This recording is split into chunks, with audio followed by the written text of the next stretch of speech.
તો હું ધારો કે ઇન્સ્ટાગ્રામ છે, ફેસબુક છે કે ટિકટોક હતું પહેલાં, યુટ્યુબ છે, તેમાં ગયા પહેલાં ખબર હોવી જોઈએ કે એનો યુઝ શું છે.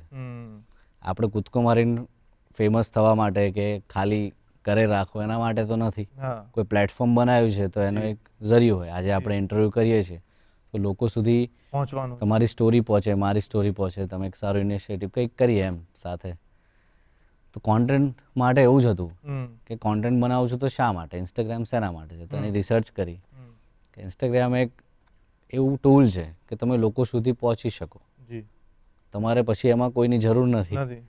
તમારી ક્રિએટિવિટી છે અહીંયા તમે અહીંયા ગમે તે કરીને પહોંચાડી શકો. 10 વાર લોકો નહીં જોવે, 11મી વાર એક્સેપ્ટ તો કરશે.